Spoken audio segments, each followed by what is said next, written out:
what I want to talk about is, we looked at the coaching marketplace, so to understand how the coaching market has evolved. We did do some previous research in 2014, so part of what we've done here is to compare how the world of coaching is today versus how it was sort of 10 years ago. And what we found is that there's been a significant growth in the coaching market over the last decade. But what's interesting is that the organisational maturity in terms of organisations' ability to maximise the business impact of coaching has rather lagged behind the growth and availability of coaching. So what we really want to dip into today is to share practical perspectives around how we can address that challenge of not just using coaching, but actually using it to help deliver critical business outcomes. So what I'd like to do before we get into some more detail around that is just to talk about a little bit of definitions. Hopefully I've got my clicker working here. So when we talk about coaching, I think it's really important to be clear what we actually mean by coaching, because I think it's a term that's wildly misunderstood. And so to be absolutely clear, when we're talking about coaching, we are talking about a goal-focused, collaborative and client-centred approach, which is designed to enable behaviour change and to unlock people's potential to maximise their performance. And it's also important not just to talk about coaching in itself, but also to distinguish it from other similar learning modalities such as mentoring and counselling. And the key differences are that it's really about focusing on supporting the coachee to develop their skills, their self-awareness and their effectiveness, rather than perhaps providing advice, which would be the role of mentoring, or to solve personal issues, which would be more outcome that we would expect to see from counselling. And you might ask, well, definitions, why should we care about that? And I think it's really that there's a couple of reasons that it's important to think about definitions. And that's because, and we'll come to talk more and more as we go through about the challenge of evaluating the impact of coaching.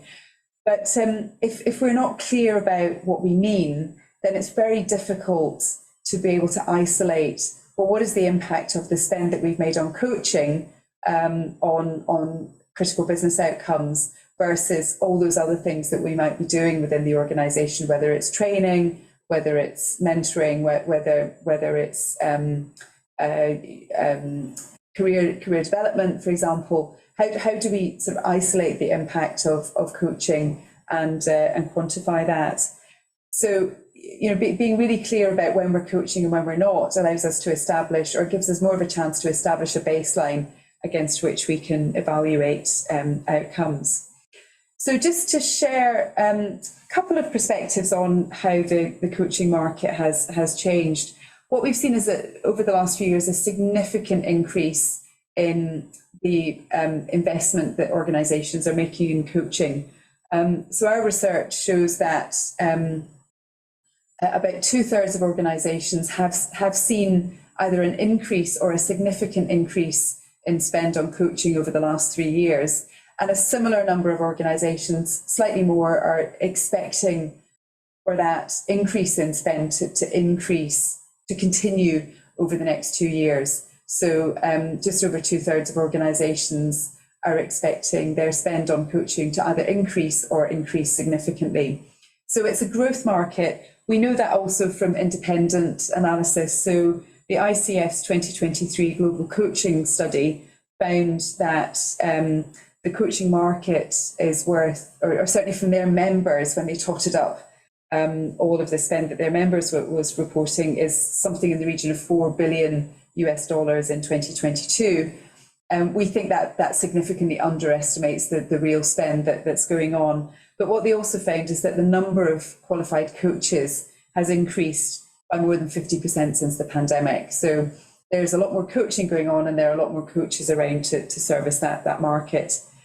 But I mentioned earlier that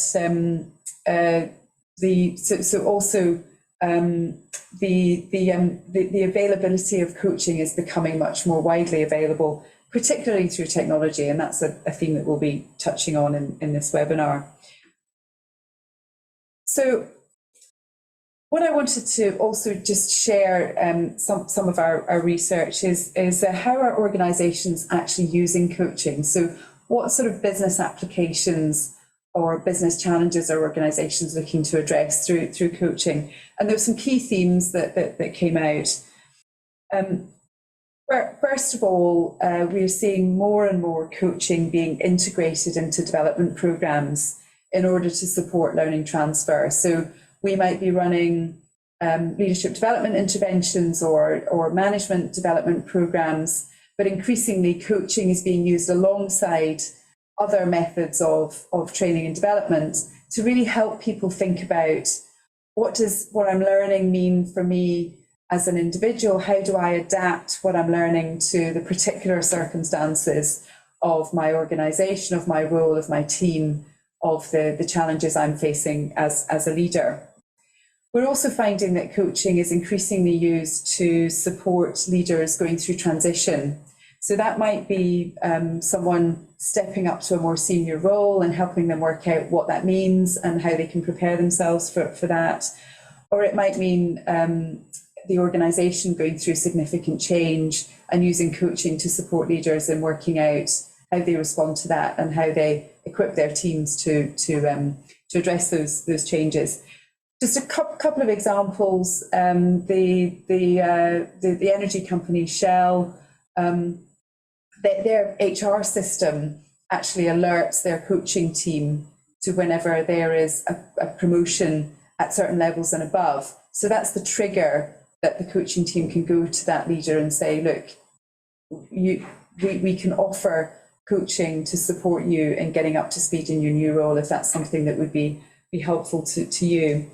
And also another example would be the telecoms company Vodafone, who are offering coaching to support leaders as they look to develop their culture. They have a significant culture change program going on, which is underpinned by a new set of values and expectations that the company is implementing. And they are offering coaching to support leaders in thinking that through and adapting and understanding what that means for their part of the business. So quite targeted to specific situations and interventions where coaching is needed. I think another sort of key area where coaching is also being increasingly deployed is around supporting diversity and inclusivity interventions. So how can we help specific populations develop their leadership capability and sort of grow into a leadership role specifically targeted to them. And I think one of the other key themes that perhaps will come out more as we go through the session today is this idea of coaching becoming more democratized. So it's a bit of a trendy word in the coaching sphere, democratization. But we are seeing that, for example, our survey suggested that just under half, 43% of companies are increasing access to external coaching for the wider employee population. So coaching is becoming less about just the preserve of senior leaders and is becoming much more widely applicable for a wider range of applications. So I made the comment earlier on that we find that the maturity of organisations is not always keeping pace with the availability of coaching. And what we found is that there are different levels of maturity that organisations seem to have reached. And we've come up with what we call a kind of coaching maturity model, which sets out 5 different levels practice that organisations are tending to adopt. And I'll leave you. There's quite a lot to this, and I'll leave you to kind of peruse this later on. We'll be sharing this information in the notes that come out after the session. But just a few kind of pointers to raise around areas where we see distinctions between different organisations in terms of their level of maturity. One is how much investment in coaching is linked to the organisation's business strategy and critical business deliverables, key business outcomes.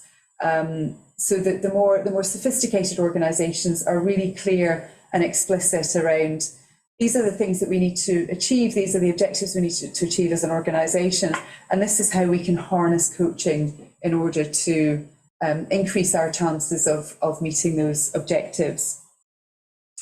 There's another sort of key differentiator of the more sophisticated organisations, which is also around how explicit they are about the scenarios in which coaching is the most appropriate intervention for achieving the outcomes they want to achieve. So it's not always the case that coaching is the best solution to a particular business need within the organisation. Sometimes it's better to move someone into a new role, and that's going to be a more effective way of helping them develop new skills that they need to focus on, rather than investing in coaching as a kind of default choice.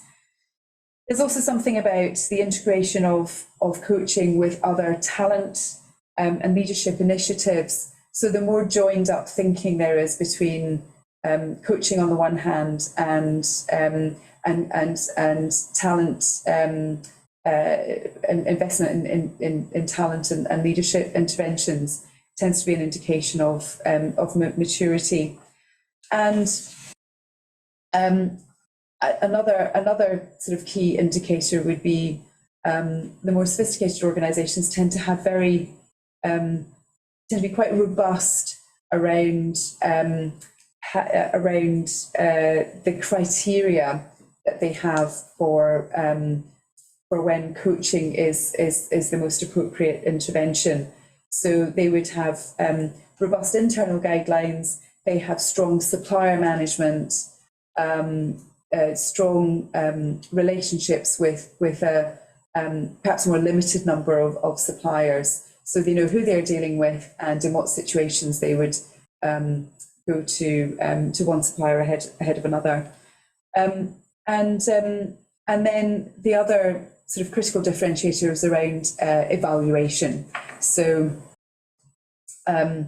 when having a really clear process for evaluating impact of coaching interventions, and we know that this is a real challenge for organisations. So we're going to talk a bit more about that as we go through. And just to sort of give an indication of our research, and we did a survey as part of our research, and just to demonstrate just how difficult it is for organisations. So the point around the maturity of organisations perhaps lagging behind practice in some cases. We find that there's really only a very small number of organisations who have reached perhaps level 4 or level 5 in terms of coaching maturity. So the vast majority of organisations are still at quite an immature level in terms of their the level of sophistication that they've achieved. So there's a lot to play for in the coaching space. So we just to touch on a couple of key recommendations that we'll be coming back to over the course of our webinar today. Some key findings from our research. First one to point out is that it's really important for coaching to be connected to business strategy. So one area where coaching can really make a difference in terms of critical business outcomes is ensuring that coaching addresses strategically relevant business issues.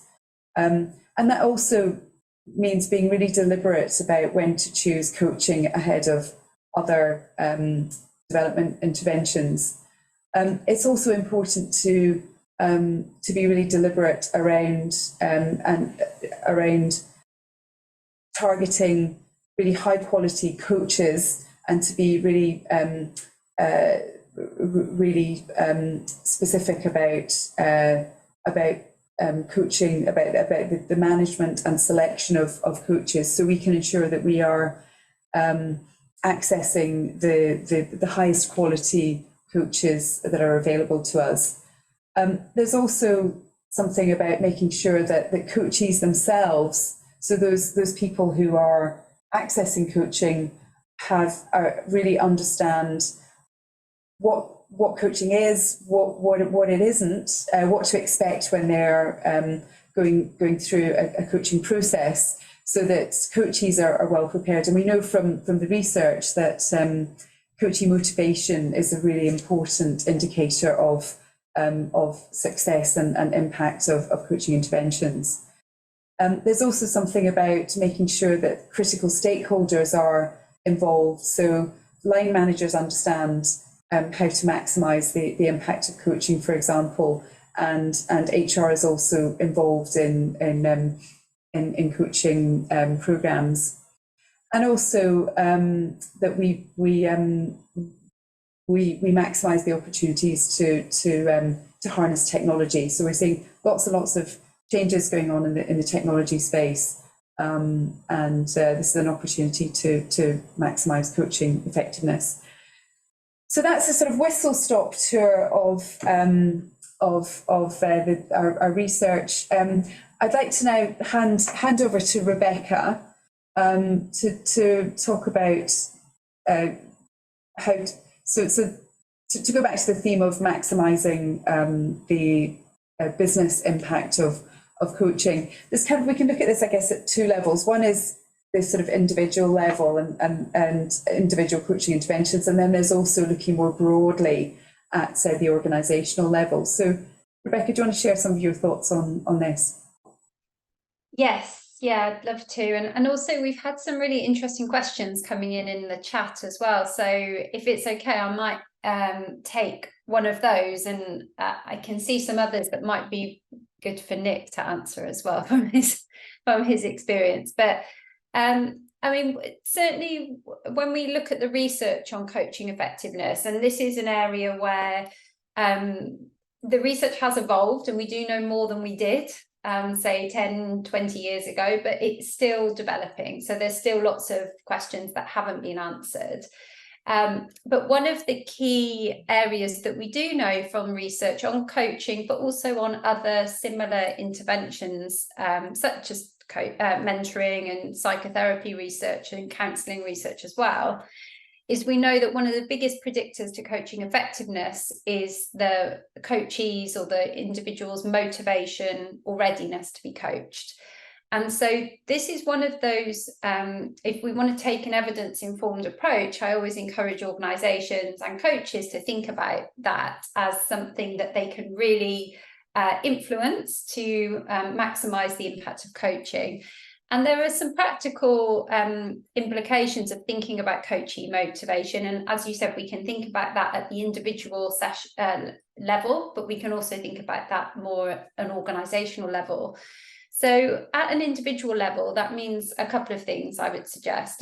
One of those is that it's really, I would prioritise people who want to be coached rather than people who are being referred to or told to have coaching. So if we're talking about optimising or maximising impact, decisions like that will make a difference. it doesn't mean that someone who is not sure about coaching or not keen on coaching to start off with won't have experience positive outcomes, but it might take them a bit longer. And if we're thinking about maximising impact, it might be that there is an alternative intervention that they are more open to that might be suitable for that individual. Another thing that we can do at the individual session level is really ensure that we're communicating to coachees about what coaching is, what they can expect, giving them as much information as possible about the potential coaches, giving them some autonomy or control over selecting which coach they want to work with. All of these small changes to the way you design interventions will give the coachee more control, which will help support their motivation, because we know a big predictor of motivation is autonomy or control. When we've got more control over things in our life, we tend to feel more motivated about whatever that is. Equally, the more clarity we've got, the more motivated we're going to feel. If we are confused or unsure, it's likely that it might have a negative impact on our motivation, because it will start to provoke kind of uncertainty or anxiety about it. So that links to what we can do at that organisational level, which is very much thinking about how do we communicate and position coaching across the organisation? What kind of messages are we giving to our employees about why coaching is being used, what it's all about, what are the strategic goals of coaching, and why people might want to get involved with coaching. So it's really thinking about that communication and engagement strategy as part of the whole kind of governance and management of coaching within our organisations. And that will help to foster motivation, which means when your employees turn up with their coach the first session, they're hopefully going to hit the ground running, so to speak, and get as much out of that session as they can. So if it's okay, I'll just come to one of the questions from Hannah, who said, I'd love to hear how to find good quality coaches and any frameworks for evaluating that quality once in place. And I think this is a really interesting point that, like many challenges, there isn't really an easy answer to yet. And I can explain kind of why I would say this. So again, this links back to the point you made at the beginning, Gillian, about what is coaching and how are we defining coaching? And indeed, what does good quality coaching look like? And there isn't really a consensus on that. And if you speak to 50 coaches and ask them to define what good coaching looks like, they'll probably come up with 50 slightly different definitions. And certainly the different professional bodies have different ways of defining what good or competent coaching behaviour looks like. So I think the first thing I would recommend is that organisations really do some work to understand what does good coaching look like to them. You know, what are they using coaching for? What do they want coaching? What outcomes are they expecting from coaching? And kind of working back from that, therefore, what behaviours do they want coaches to be using, or what skills do they want coaches to have? And I suppose the reason that I'm kind of emphasising this point is because is such a wide range of approaches to coaching, and different coaches will focus on or emphasise different things, and that will influence kind of the outcome or the emphasis of the coaching. So some coaches might take more of a psychodynamic systems perspective, which might mean that they spend more time really delving deeply and focusing perhaps on systemic and influences and also trends across the person's kind of lifespan so far. Whereas someone who's perhaps more of a performance coach might focus much more on action and shorter term goals. So what good looks like for each of those coaches will be quite different. So I think that's the first piece, really thinking about what does good look like for your organisation. And then once you've got that understanding, you can really then start to think about, well, what competencies do our coaches need? And of course, the professional bodies have some competency frameworks. Those can be used to assess coaches. So again, as I said, it's not a simple, there's not a simple or easy way to do this. I think the most effective way of measuring quality of coaches is to actually observe coaching sessions and then use your competency frameworks to really kind of assess where they're at and perhaps where some development gaps might be. And then where to find them? Well, you know, I'm from Henley Business School, so I have to give a plug for, I think that we have lots of very good quality coaches coming from Henley Business School. But in all seriousness, I would say, look at, yes, what does good look like to you? And then who are the providers that are training coaches in a way that is aligned with that? And because coach education differs widely, and just because you have a certificate in coaching doesn't necessarily compare to someone else's certificate in coaching. So I guess it's having that deeper understanding of the coach education and qualification industry, if you like. Fantastic. So Nick, I wonder if we can bring you into the conversation, and we made the point at the outset talking about the connection between business strategy and business outcomes, and choosing where coaching can really have an impact on the business. So and I think that's an easy thing to say in theory, but actually in practice it's quite hard to actually in reality align choices around coaching with real sort of business outcomes and business challenges that are you know, what leaders in the business are really concerned about. So can you sort of share some practical tips and hints in terms of, you know, how do you discuss with the leadership teams of your business, you know, how do you get them engaged around coaching? How do you make sure that the actions that you're taking are really addressing real life business issues, and what are some of the practicalities around that from a day-to-day basis? Nice long question. Thank you. I'm just going to add to Rebecca's point about quality coaches, you know, because of course it's complicated and difficult, and actually having a really good coaching broker that you trust can really help in this space, because they're sort of on the hook for the quality of the coaches, and you build that into a service agreement. They have all the expertise around doing that. So I'm not advocating outsourcing, because I do an awful lot of this myself, but it is complex and there aren't easy answers. So it's quite good to build that into a service agreement. But on the strategy piece, if I think about NatWest and that lovely maturity model in the research, we sort of bounce between 3 and 4, I would say. And the reason for that is because there are times in organizations when it's much easier to connect things like coaching to strategy, and there are times when it isn't. And for us, there were clear phases around, you know, a much bigger emphasis on customer service, for example, right across the organization. A new organizational purpose and a massive focus on kind of climate change and that sort of more kind of social purpose work, and then changes in our values and leadership behaviors right across the organizations. When you have these big ticket kind of transformational changes, you've got your mandate, you've got your focus, it's easy to align coaching, and actually it's easy to kind of think about the measurable outcomes because it's all very joined up at that point.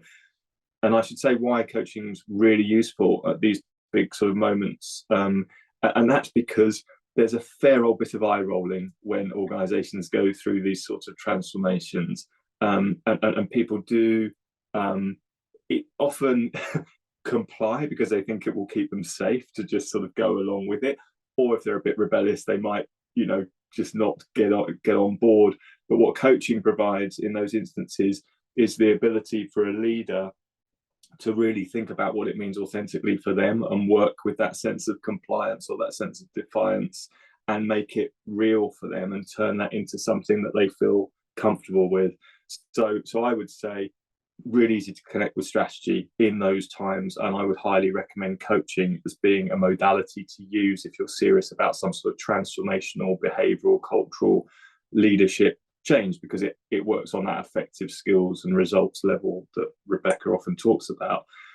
When you shift out of that and you've just got on-demand coaching coming, that's when it becomes a little bit trickier and you have to do a little bit more work, I would say. And so for us, we have a strategic cadence with each of the kind of business leadership teams where we will sit with them and really trying to understand their priorities on a kind of 6 monthly basis, and for whom and maybe which groups, which populations, these kind of figuring out spaces are really important, because they're managing highly complex change projects, they're new to a job, there's some sort of transition that's required, or some sort of capability uplift that's required. So that's something we need to do, and we stay very close. Just to answer the point about getting senior sponsors on side, a lot of senior sponsors have had coaching and it's been really transformational for them. That's really the best way to get that sponsorship, I think. 4 of them have gone off to become executive coaches themselves, so they've really kind of drank the Kool-Aid. In fact, one's doing a PhD at the moment at Oxford Brookes in coaching. So getting that strategic cadence is one point. Another thing that's, I don't know whether you call this strategic or not, is linking it with your employee experience. So I think, as the Shell case study suggested that Gillian mentioned, there are moments where coaching is really helpful. So I was chatting to somebody that joined us from Lloyd's yesterday who was saying how important it was that she got a coach when she came back from maternity leave, and that was automatically triggered in the area of the business that she was in, and it made a massive impact to her returning to work. And you can do that automatically. You can sidestep the kind of the briefings and the conversations and just link that to your kind of HR enterprise system. And I think that is strategic, but you could argue that it's just a matter of sort of day-to-day connecting the dots, really. And I've also had a failure, which I'll just quickly talk about, which is trying to get coaches totally aligned to our strategy, whether it's around digitization or simplification or agility, and getting coaches with that sort of experience, but then trying to match that with the coaching needs, which were nothing to do with our strategy at all, didn't work. So I had to rethink that whole approach. Yeah. And actually, Nick, there's a question from Rosie, which very much kind of touches on that point. So, which is, what suggestions do you have for when you're noticing key themes that don't necessarily directly connect with business strategy, but they're still perhaps important issues for the organisation? I think you've had that experience, haven't you, Nick? So it's not always obvious how the objectives of coaching are directly linking to specific discussions around strategy that you're having in the business. Yeah, so look, so we've got, I guess, kind of 3 big business areas and 2 big franchises, and what we do every 2 months is we bring all the coaches together that coach in that particular business alongside all the HR BPs and other HR stakeholders and anyone actually that wants to come and listen. And we just have a big conversation about what we're seeing, what we're hearing in a non-attributable way, so that we can get a sense of, are there big things that we need to tackle that are out with the kind of coaching activity that are sort of on the radar, that need much more attention, much more resource behind them. And we also do goal analysis, so we can kind of cut the goals that any individual has. We can look at what senior females are working on in a particular area and see, for example, and see if there's particular themes. And there are themes across gender, across level, across sort of your background and categorization, and that might mean we can do a targeted intervention. So something like imposter syndrome, actually we do a group targeted intervention on that particular topic. So great question. Yeah. Rebecca, you've been patiently waiting with your hands up. But no, that's okay. I thought it was a bit formal putting my hand up, but I was actually wanted to respond to Rosie's question as well, because it's such a great question. And yeah, so just picking up on Nick's point there, I think where I always look at this, and certainly what the research tells us, is that there is very rarely, unfortunately, a direct link between interventions like coaching or even training or mentoring or whatever they might be and performance. It's often an indirect link. So often we find that coaching has a positive impact on confidence, and that confidence has a positive impact on performance. So that's what I mean by it's an indirect link. You know, we're not directly targeting performance, but we still see a positive impact on performance through a mediator, if you like, if I get technical.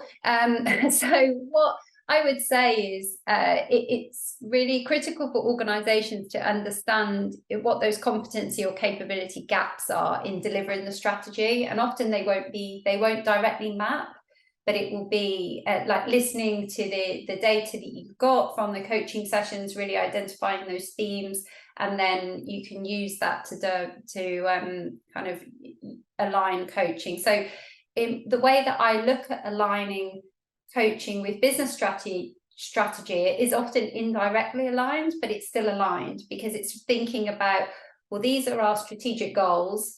This is where our people are. There's this reason why we're not kind of achieving them. And if coaching can target the reason, then that's where we've got that strategic alignment. Yeah. Nick, one of the points that we make in the research is the importance of engaging a wider range of stakeholders beyond just the coach and the coachee.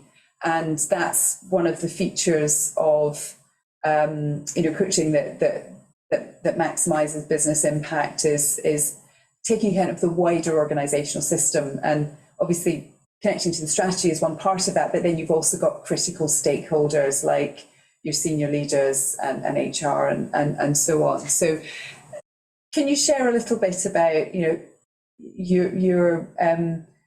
who your key stakeholders are and how you've built those relationships with those critical stakeholders to maximise the effectiveness of coaching within the business?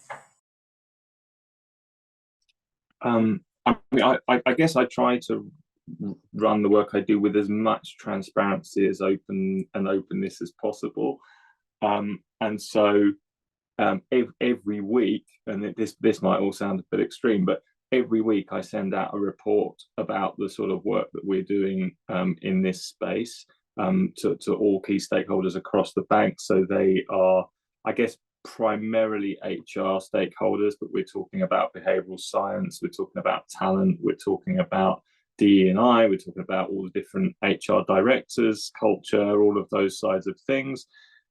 And we share what's going on in every business with what we do. And what's quite nice is they'll come back and challenge me, or they'll ask questions about what's going on in different areas of the business, and it promotes kind of cross-sharing. So we do that weekly alongside sending out a piece of research like this wonderful piece that you guys have just published, just to keep everybody in the loop. On a monthly basis, we then look at the coaching data and do a bit more of a deep dive around that and see what that's telling us. And again, and then on a bi-monthly basis, we have the sense-making sessions I just talked about with different areas across different communities to share what's coming up. Every 6 months, we have business-specific reporting where we talk about the amount of money that's been spent and what we're spending it on, and what results we think we're getting, and have those conversations with those excos. And then we have an annual report as well, and we also do the goal analysis on an intermittent basis. So I think I try to be as inclusive as possible and treat everybody, give everybody access. I think what I'm aiming to do is get to a point where we just give people access to our raw data as well, so they can kind of manipulate it and do their own trend analysis with it, and start. And that's where we want to go. But currently, we do that for them. So I'm not sure I directly answer the question, Gillian, but I treat kind of everybody as a stakeholder and try to be as inclusive as possible. It's more about lots of feedback loops, lots of insight, and lots of being open to be challenged to being improved is the sort of orientation I take. Yeah, absolutely. And it kind of leads neatly into, and this is a question that's come up in the webinar around, so the term ROI has come up in one of our questions. So how do we measure return on investment? But sort of broadening that out a little bit wider, we know very clearly from our research that evaluation is a real challenge. So, you know, for example, our survey found that only 44% of companies are actually evaluating the effectiveness of interventions, of coaching interventions. And 10 years ago, 42% of companies were doing that. So we've seen very little shift actually in terms of the degree of evaluation that's going on. So I've put a question in the chat. We'd be really interested to hear from people who are on the call. Practically speaking, what are some of the barriers that you face? What's stopping you from actually evaluating business impact of coaching? We will talk about some sort of practical recommendations coming out of the research, but we'd also be really interested to hear what you're particularly struggling with, and you know, hopefully we can address some of those challenges. But Rebecca, do you want to just share some thoughts on this, and Will, we can bring up some pointers from the research. That's yeah. Great. So I was just getting distracted because we just had I was just looking at the answer that one of the responses that come in. Yes, I think the first thing to say is, you know, I'm not a fan of using the word return on investment in coaching, and I know lots of organisations that's what they're looking for. But the reason I'm not a fan is I don't think it's ever really possible, if I'm honest, to try and distill something down to such a neat kind of value, and that's particularly because humans are so complex, and coaching is just going to be one influence on changes in behaviour or performance, whatever it might be. So I think it's virtually impossible, even if you were in a controlled experimental environment, to have that level of control and understanding to boil it down to a return on investment. And I've seen lots of different figures and statistics quoted over the years, and to be honest, they always kind of give me, I have a bit of a red flag normally over those, because they often seem to be extremely high, and I don't think it does us any favors in convincing skeptics to coaching that actually it doesn't seem kind of realistic, if I'm honest. But that isn't to say that I don't think we should evaluate, because just because we can't boil it down to a return on investment figure, I don't think we can still get lots of extremely valuable data that helps us to make informed choices around how to optimize or maximize our coaching, what really makes a difference, who does coaching work for, which are the key goals that people are looking at, and what are the impact on those goals, and even how to design an intervention to maximize impact. So there's so much that we can learn from evaluation data if it's done, if we collect quality data. And so on the screen are some of our tips for how to do that. And I suppose the key message here is that like anything in life that's worth doing, it's not easy. It can be quite complicated, but I think if we do it properly, then we can really, it will really pay dividends for us, because it helps to give us that evidence that we need to help convince other people that we need to use coaching, but as I said, to inform some of those decisions.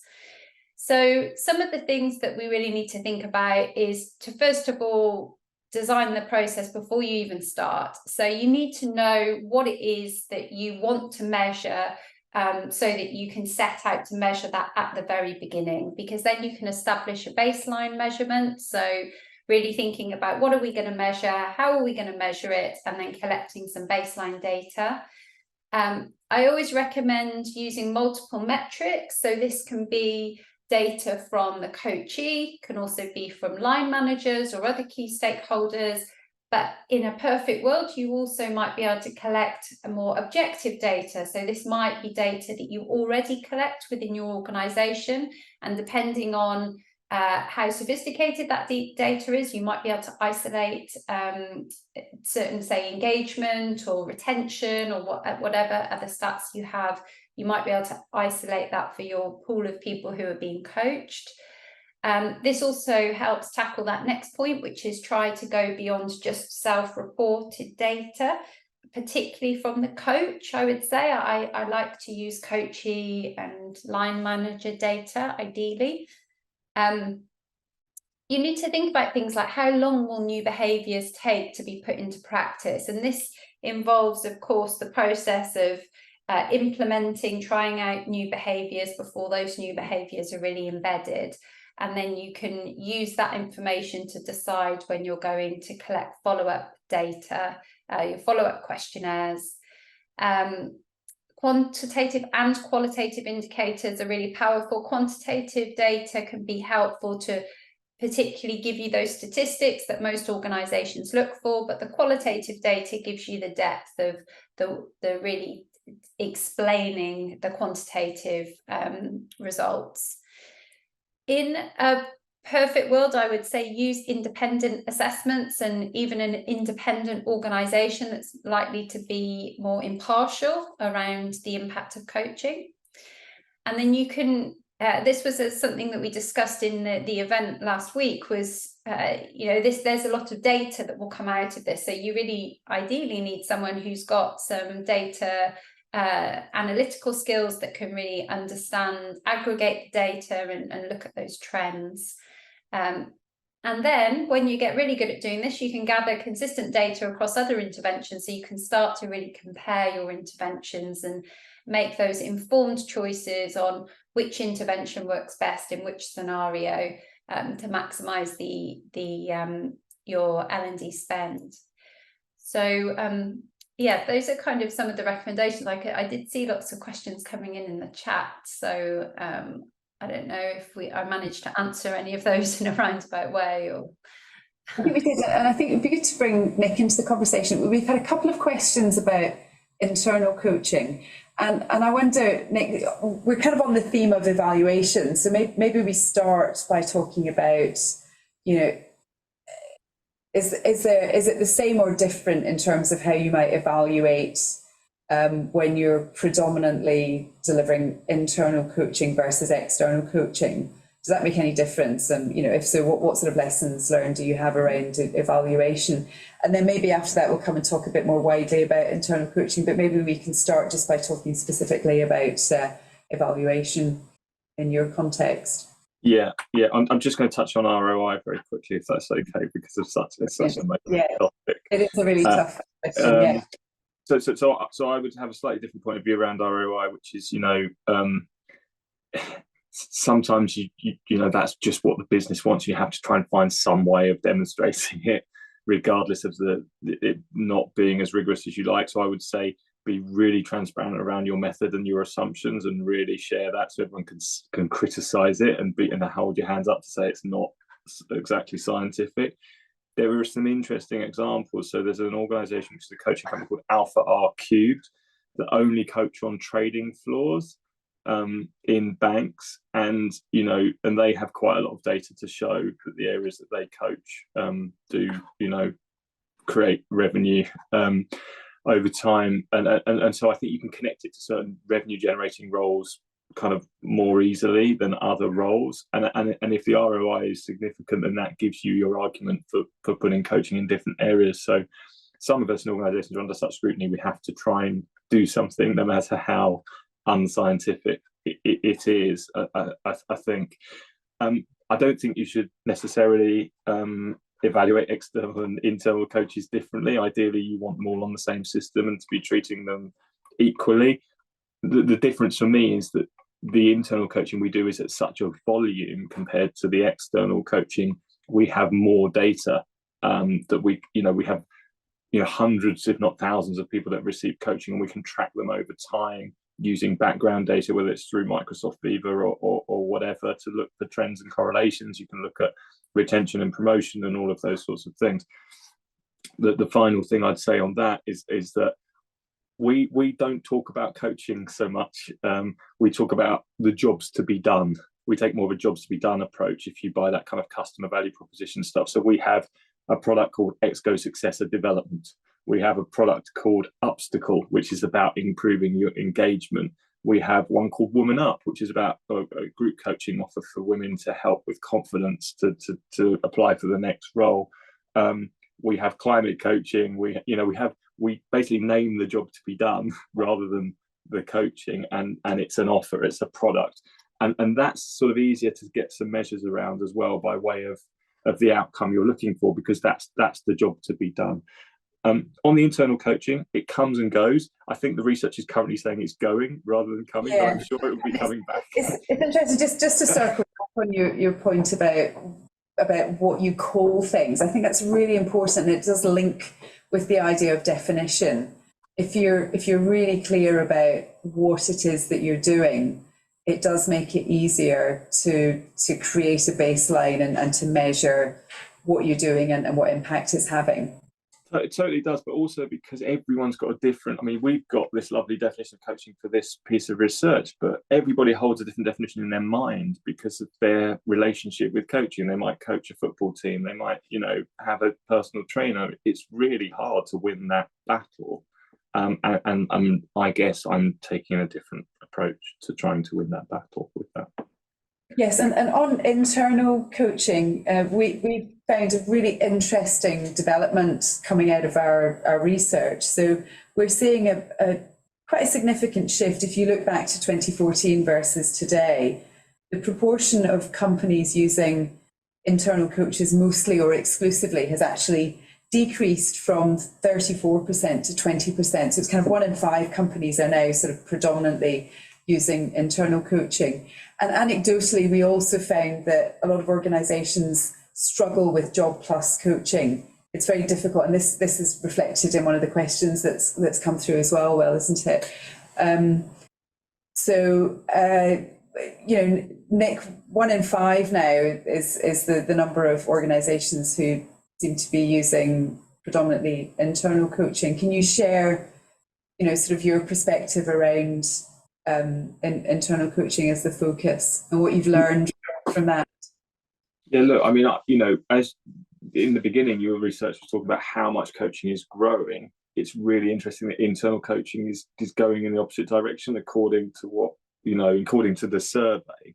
Exactly, and I think one of the hypotheses we talk about in the research as well is the perhaps internal coaching is being crowded out by some of the new technology platforms that make it much easier to deliver coaching at scale through, and whether it's Ezra or Better Up, these platforms make it much easier to access coaching in a cost-effective way without developing your internal cohort. So maybe that's a trend that's pushing us in that direction. I think that's absolutely right. Those sorts of organisations are fantastically customer-centric and have lots of data and make it much easier to manage what has otherwise been quite an opaque industry. And as Rebecca was saying earlier, even just finding quality coaches and deciding what a quality coach looks like is really, really difficult.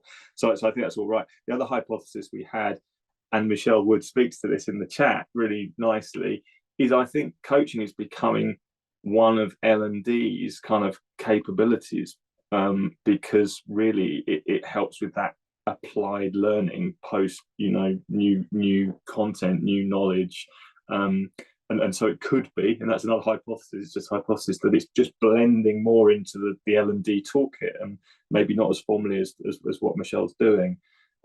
So yeah, couple of areas. The coaching as part of a day job is really hard to manage. I think currently best practice possibly is Grant Thornton. So don't want to keep Lawrence Perkins or make Lawrence Perkins too busy at Grant Thornton, but I think their approach is pretty smart. It used to be GSK. I know Aviva is looking at it, but you do see it come and go. Okay, and we've just got a couple of minutes left, but I know we've had a lot of interest, Will, as well, around the kind of future of coaching. So just to build on that, perhaps we're seeing a shift towards more technology-driven coaching. What would you, Rebecca and Nick, perhaps you could just share a couple of things to look out for in terms of the impact of technology and AI in the coaching space? Yeah, so I think one of the areas that I'm really excited about, and I think that AI can offer a lot of potential, is around coach development and tools that can help us to understand what is actually happening in coaching sessions, and being able to use that data to inform coach development, but also to help, so at a broader level, so helping us understand what behaviours really work well in coaching sessions, but then for individual coaches to help them understand their own behaviour in a coaching session. So at Henley, we've been working with an organisation called Avida who do literally this. They've designed a tool which can you conduct your coaching sessions online, and then the tool analyzes the behaviors and the questions that happened during the session, and you get insights based on that. So we're building a piece of research to actually help test the impact of this.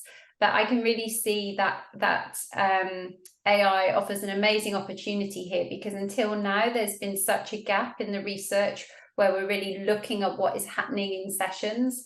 And that's basically because it's just so time consuming to kind of observe and code multiple sessions across large samples. So that's where AI can really help us, I think. And Nick, I know you've got quite an interesting perspective on what you see as the future of coaching becoming more embedded in HR systems in particular. Yeah, look, I need to sort of say that, you know, I'm a huge fan of Ezra, and I do some work with them. And there's a question about the platform you mentioned earlier, and why is that? I think firstly, tech firms, regardless of the tech, they're just more customer centric, so they will create a great user experience for the coachee that is consistent across your organization. Regardless of tech, making something feel like a consumer product in terms of the interface is something that I think other organizations have struggled to do. Something that is a focus is a thing called sustainment. I think that's the word that Ezra used, but about how to use AI and other sort of prompts to nudge coachees when in between coaching and beyond coaching, so that there's a higher chance of application. And then another piece is evaluation, and being really smart with evaluating around a coachee without creating fatigue in the organization, because there's a real problem with evaluation fatigue that can set in very quickly. And I think there's some really smart, again, very user experience based approaches that, you know, I'm getting quite excited about. And then, as you say, you can integrate all this into your analytics, your people analytics, and start to be very predictive about when someone will need coaching, rather than waiting for that need to be, you know, overly mature or ripe. And I guess being technology enabled makes it easier to make the coaching experience consistent across a wide scale, and therefore to gather better data and get a consistent view across multiple interventions. Yeah, they have enormous amounts of data, these organisations, and I really hope for more collaborations between the likes of Henley and those organisations to sort of get all the PhD students mining that stuff and coming up with new research opportunities. Absolutely. So we're coming to the end of our time. Just to round off, just to alert you that we will be publishing a recording, Will, won't we? A recording of this session plus other recordings. Yes, recordings from the in-person event, along with the notes from the in-person event later today. So look out for that hitting your inbox. And so thank you to all of our speakers, to Will for supporting us through the session, and to you all for joining us. Look out for the notes that will be coming out later on, and do get in touch if there's any other way we can help you on your coaching journey. So thanks very much for being with us today.